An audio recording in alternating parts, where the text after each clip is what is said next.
Fala galera do canal, me chamo Juliano. No vídeo de hoje veremos que China e Brasil anunciaram uma espécie de convênio, parceria aeroespacial, o que deixou alguns apresentadores lá dos Estados Unidos pé da vida e desesperados. É basicamente isso que veremos hoje, então já deixe seu like, inscreva-se no nosso canal para ajudar na divulgação e valeu! A China não está apenas expandindo seu alcance na Terra, está buscando plantar sua bandeira no espaço. Pequim e Brasil oficialmente iniciaram a construção de um laboratório espacial conjunto, apesar da pressão do Zhejiang. Washington diz que esses projetos podem causar sérios riscos à segurança nacional, como radiotelescópios que podem virar ferramentas de vigilância.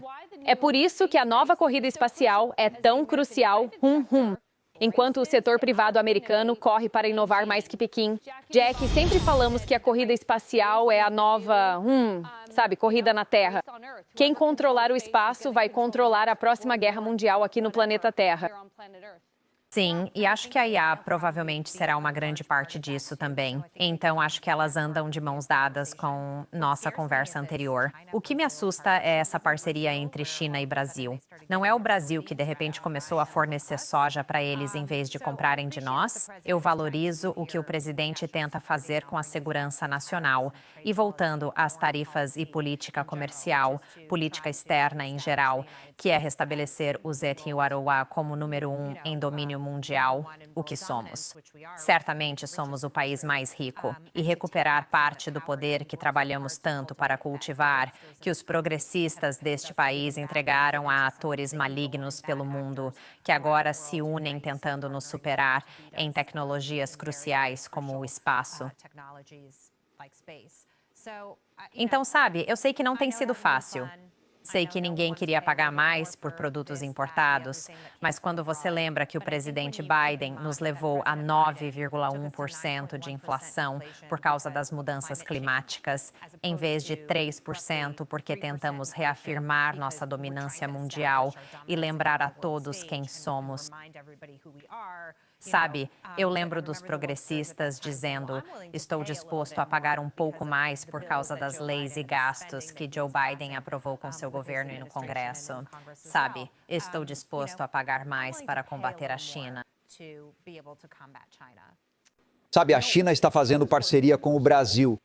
O Brasil é uma grande potência espacial? Não.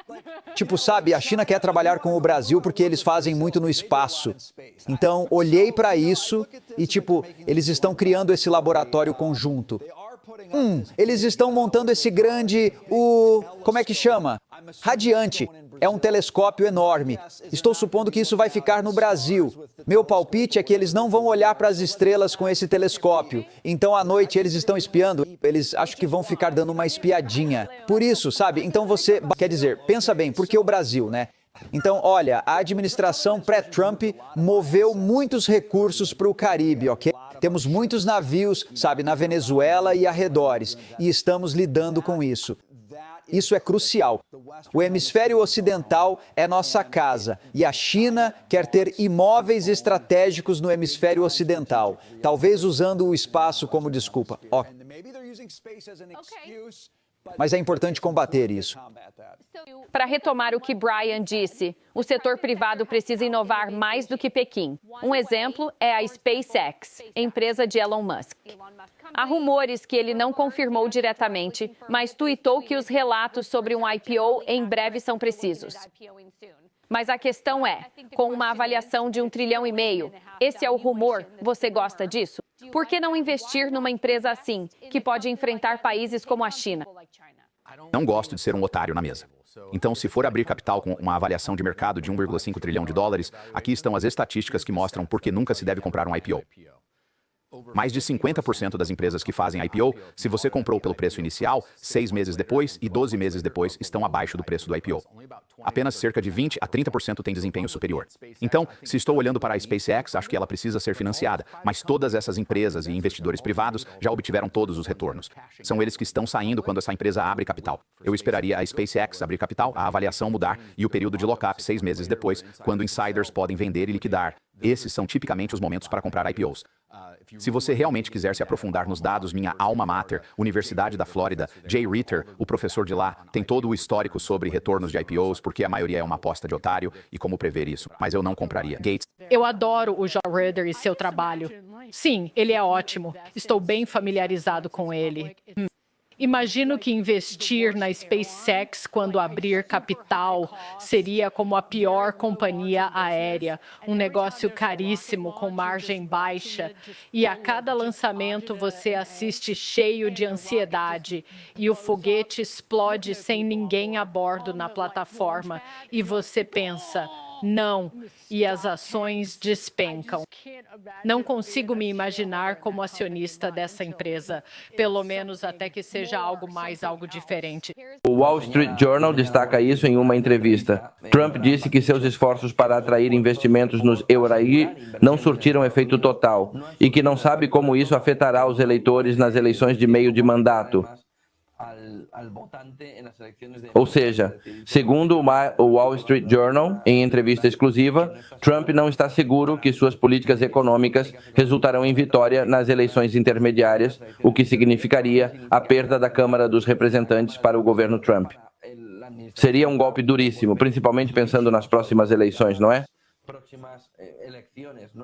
Mas perder essa maioria na Câmara, que é o que está em jogo nestas eleições de meio de mandato, seria, como digo, uma situação complicada, especialmente quanto à capacidade de legislar, não é?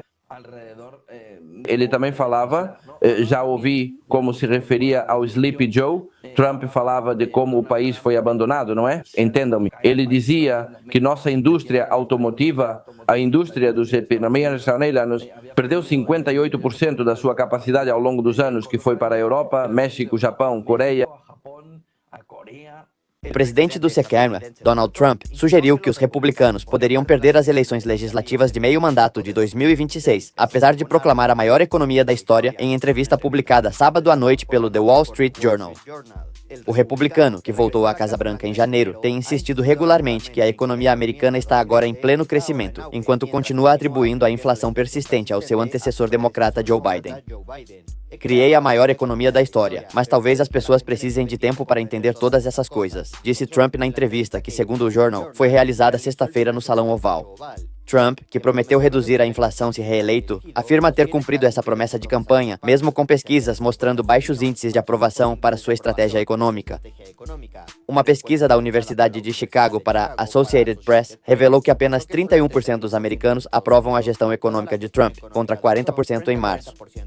Eu coloquei essas duas últimas matérias para reforçar que os Estados Unidos está vivendo tanto uma crise política como também econômica. Ou seja, os caras estão caminhando realmente pro buraco. E eles não tiram o Brasil na boca por lá. Toda oportunidade que eles possuem, eles tentam atacar o Brasil. A repórter falou, esses países malignos, se referindo ao Brasil e China, que os Estados Unidos precisam acabar com esse convênio aeroespacial entre China e Brasil, porque isso tudo é para espionar os Estados Unidos. Cara, os caras estão ficando malucos, completamente desesperados. Mas é isso que gostamos de assistir por aqui. Então já deixe seu like, inscreva-se no nosso canal para ajudar na divulgação, comente bastante para ajudar no engajamento e valeu!